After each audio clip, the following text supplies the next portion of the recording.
All right, everyone. Good morning, good afternoon, or good evening, whatever time it is, wherever in this world it is that you are. Welcome once more to another live stream of Alexandra Mayers Live, page by page reading and commentary of the modern English version of the Bible. I'm your hostess, Alexandra, and today we're going to go into the first book of Kings, chapter 18, which revolves around Elijah. I'm excited to learn about Elijah because part of what I'm really enjoying about this page by page reading and commentary of the Bible is that I'm learning details as to biblical characters that I didn't know about before.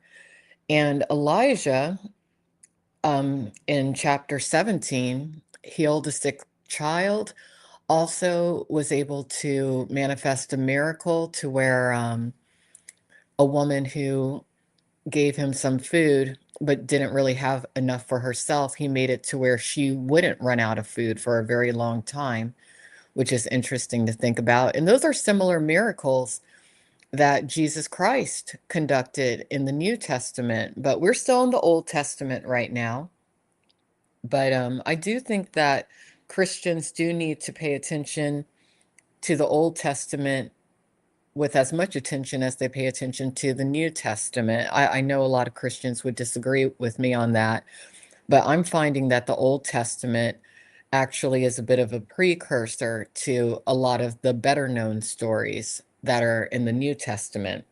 So, on a personal note, and I do apologize if there's a lot of background noise, I'm in the process of doing laundry, doing dishes, have the heater running. It's a lot of things going on over here right now. But on a personal note, I'm doing well. I have my items that I need for my upcoming trip to the West Coast, where I will be in cold weather, in the snow, hopefully making a attempt to snowboard with an online friend of mine who I'll be meeting in person named Mike. His YouTube channel name is Stroke Off for those of you who want to see who that is. But I got my winter items. I have to run some errands later today. What else is going on? After this stream and after I'm done running my errands, I might make a video that'll be like a little bit of a fashion show when it comes to these winter items that I purchased because they're cool. I do need to go through my wardrobe and minimize a bit more because I really do have too many clothes. I probably won't toss them, but I'll at least store them. And what else? I I guess most of the day I'm just going to work. And I've been going to sleep early, been waking up early. I've been up this morning since about 5 a.m. I already did run some errands actually, which is good. I like to be productive. And before I go to the West Coast, I still have a few family members that I need to visit with. So I'll be doing that over the next week or so. So I'm going to be busy, really busy when I think about it, because I will be traveling tremendously over the next few days and working hard or hardly working hard, working hard. It's I have an interesting life because I'm able to make my own schedule. I work remotely. Um, you would think I would have more free time than I do, but I'm someone who's just naturally very high energy. I set the bar very high for myself, and I keep myself busy. I do take more time than I used to self-reflect, do certain self-analysis of where I'm at in life, but I do keep myself very busy. And I think you should because when you have too much free time to where you don't have things planned, that tends to be when you get yourself in trouble. And I've definitely done that in the past. I'm not saying I won't do it in the future, but while I'm still relatively physiologically youthful. I have very good health. I want to keep it that way. And I have a good mind, so I try to put it to good use. Some people do ask me, they're like, it seems like you do a lot for others who don't do a lot for you. And I just kind of live my life according to just according to, well, what's the word I want to use? I don't know. I guess according to the saying of, or the ideal of being service to others. Because you have a choice in life. You can either be service to others or service to self. I'd rather be service to others because to me, service to self, it's not fulfilling. It's a very empty sort of existence. You, you know, um, it doesn't make me feel good. Service to others, it makes me feel good because I like seeing people flourish. I like to see people develop, and a lot of times people need help developing. And I'm just very good at cultivating others, extremely so. I know it was in jest, but on a live panel online that I joined yesterday, um, someone who I know they didn't mean it, but maybe they did. I don't know. But I think that they view my service to others akin to me being a quote unquote slave. Let me tell you something about slavery. You know, um, Oftentimes slaves are better taken care of than masters. They also oftentimes have easier lives than masters. And I'm not saying that people shouldn't strive to be a master of whatever their skill or their craft is, but a master over other people, no, I wouldn't want to be that. That's too much responsibility for me. It wouldn't make me feel good. None of it. And in the United States, there's really two reasons that slavery came to an end that people don't want to acknowledge. And I'll talk about this since yesterday was Martin Luther King Day. Um, One of the primary reasons that slavery in the United States came to an end that few people want to acknowledge, meaning why it came to an end, had to do with so many people in the South being interracial and it getting to the point, or multiracial rather, and it getting to the point to where it was becoming incredibly difficult to decipher who was black opposed to who was white.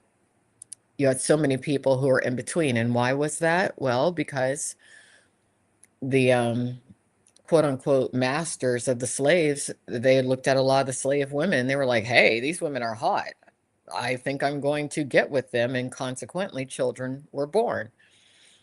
Um, there was something called the one drop rule, to where if you had even a great grandparent who was black or African American, regardless of how you looked, if it came out that you weren't exactly white, you could theoretically be locked into slavery, right? And another thing I do want to say is that slavery is really in the mind. No one can ever truly be a master of anybody. No one can truly be a slave of anyone. It's all in the mind. If you're free in your mind, you are free. That's why I think it's ridiculous that anyone would ever label me a slave because I probably have a far more free mentality than many people do.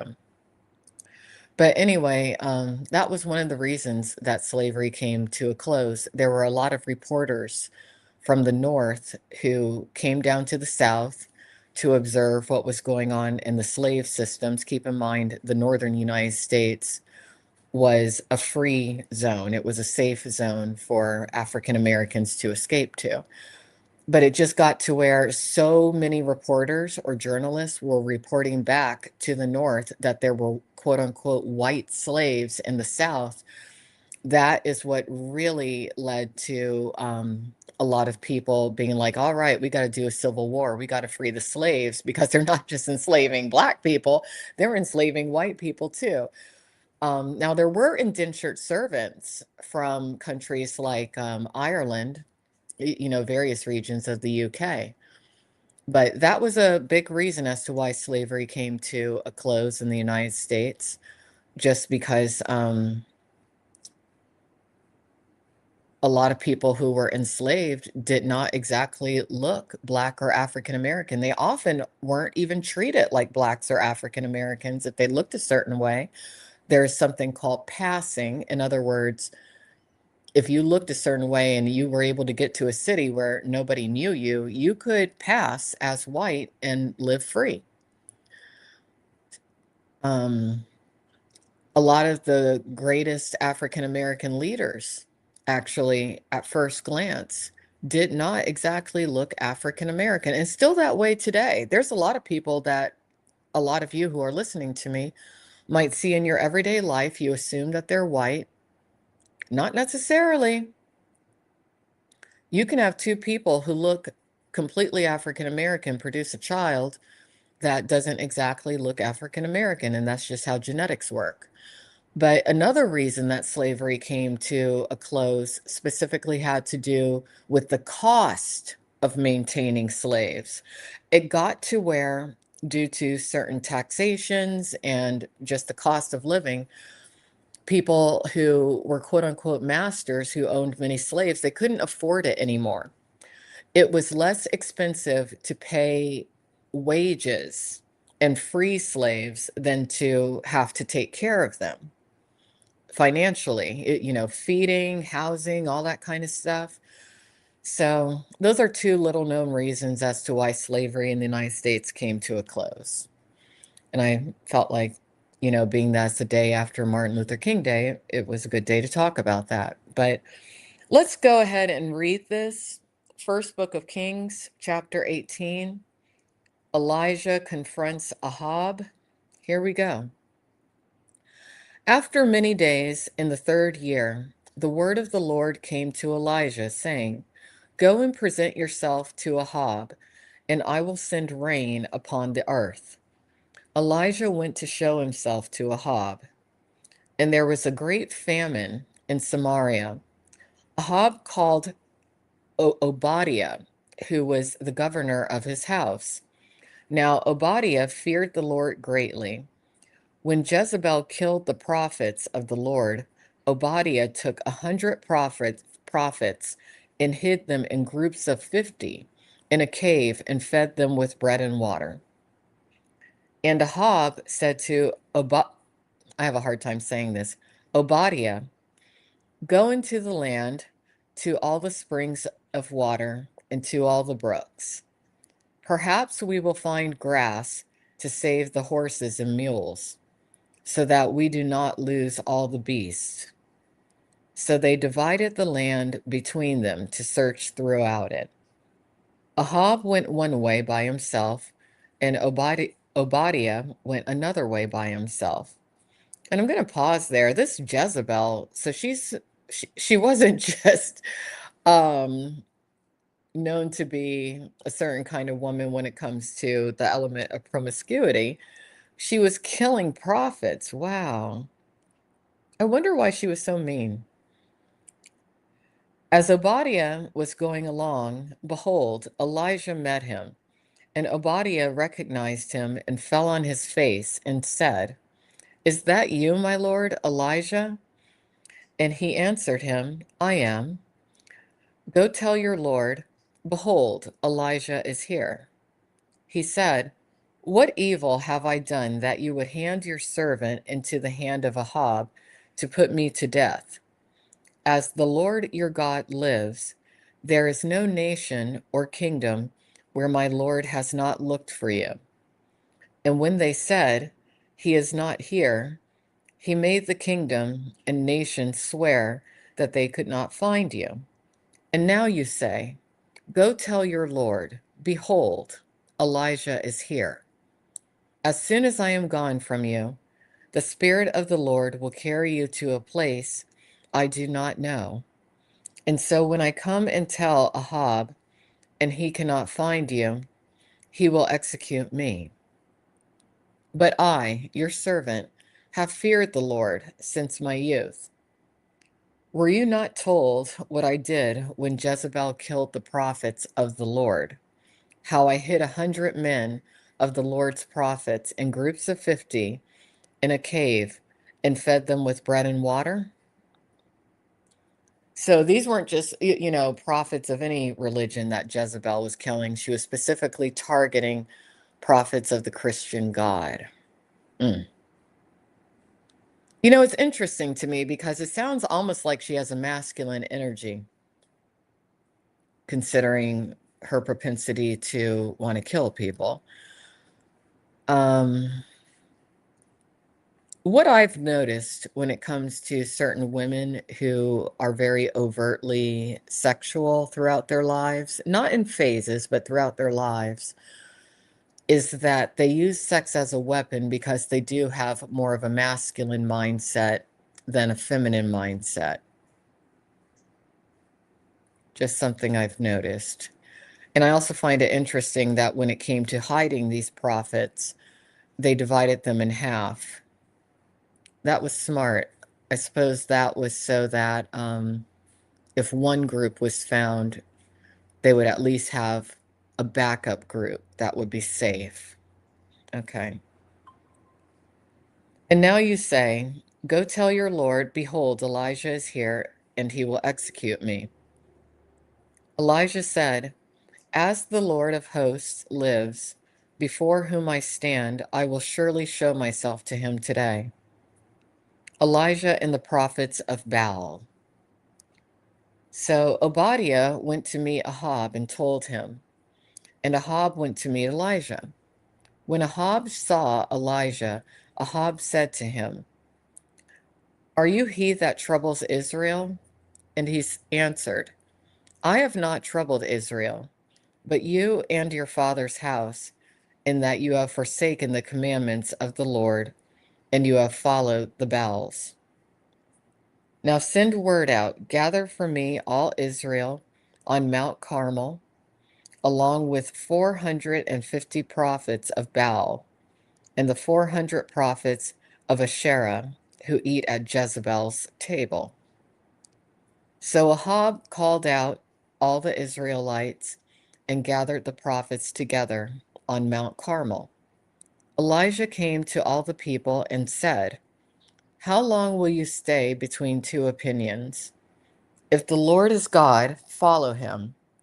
But if Baal, then follow him. And keep in mind, Baal was another deity that people were worshiping at that time outside of the Christian God. And the people did not say a word.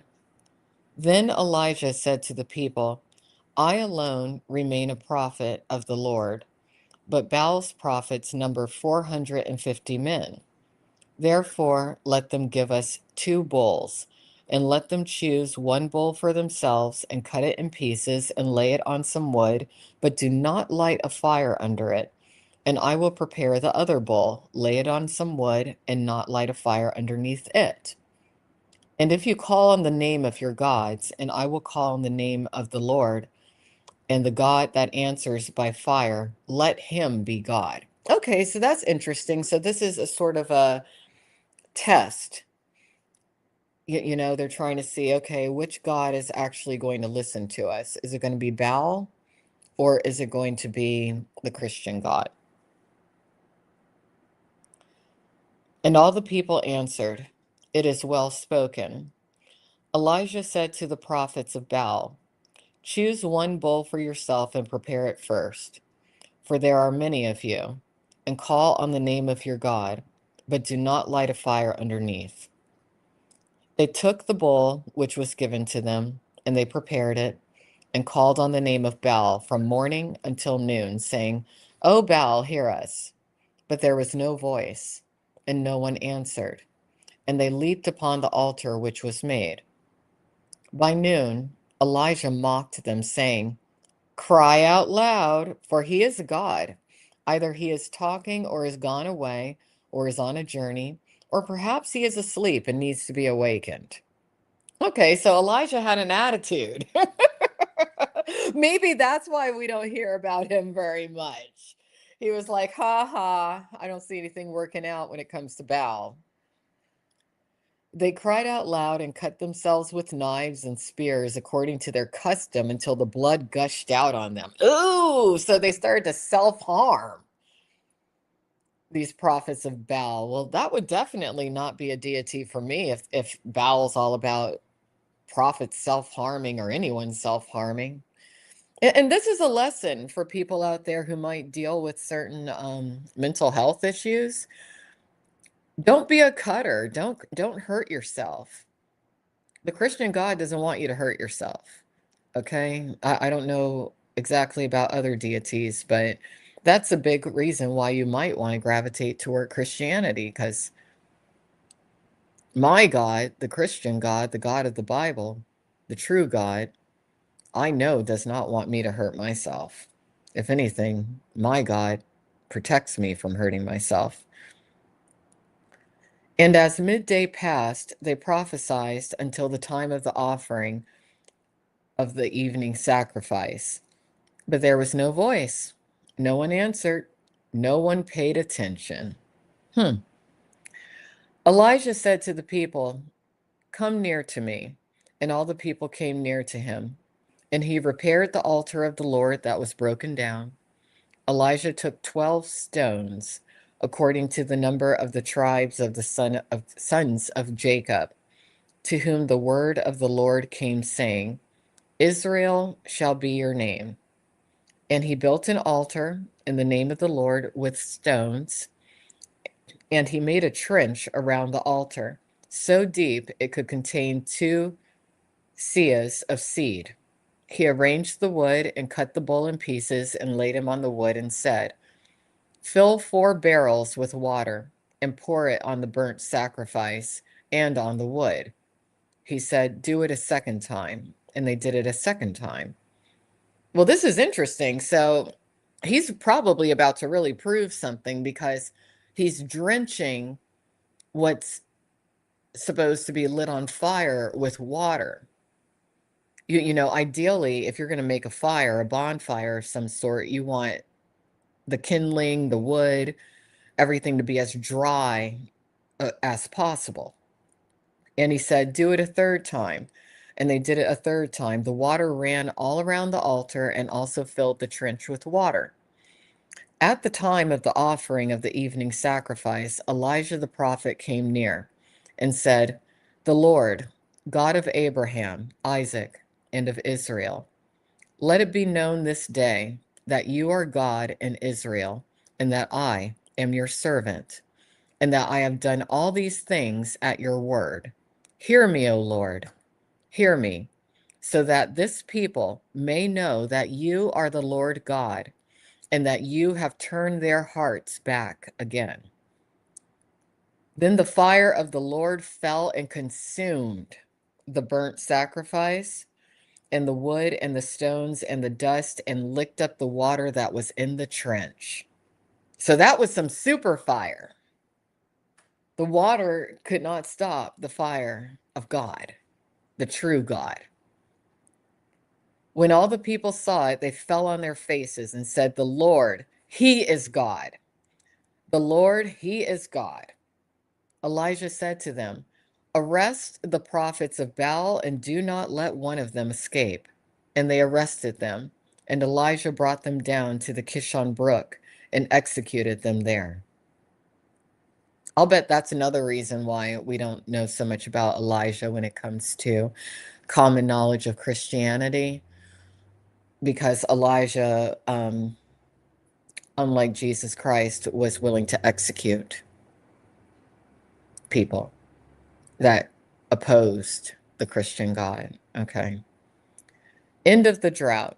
Elijah said to Ahab, Get up, eat and drink, for there is a sound of heavy rainfall. So Ahab got up to eat and drink, and Elijah went up to the top of Carmel, and he threw himself down on the ground and put his face between his knees. And he said to his servant, Go up now and look toward the sea. And he went up and looked and said, There is nothing. And he said, Go again 7 times. So there's that number 7 again. The numbers 40 are very prevalent in the Bible. The number 7 is very prevalent. The number 3 as well. On the 7th time, he said, Behold, a small cloud, as small as a man's hand, is rising out of the sea. And he said, Go up and say to Ahab, Mount your chariot and get down, so that the rain does not stop you. In the meantime, the sky turned black with clouds and wind, and there was a great rain. And Ahab rode and went to Jezreel. The hand of the Lord was on Elijah, and he girded up his loins and ran ahead of Ahab to the entrance of Jezreel. All right, so that's the end of chapter 18 of the first book of Kings. This was interesting, especially the part about Elijah having the people pour, I mean, really drench that altar with water before the fire of the Lord came down. I like that name, Elijah. I like it a lot.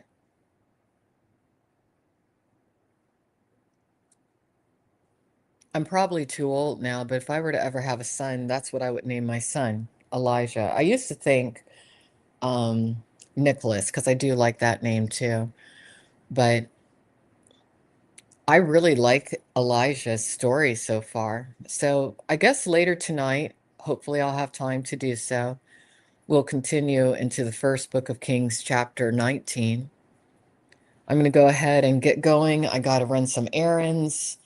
I'm not sure if I'm going to run all my errands today because I always have tomorrow. At least hopefully I have tomorrow because tomorrow's never promised. But I think today I'm just going to run some local errands. And then tomorrow I'll do something else I need to do. So everyone have a wonderful day. Thank you for coming in here. And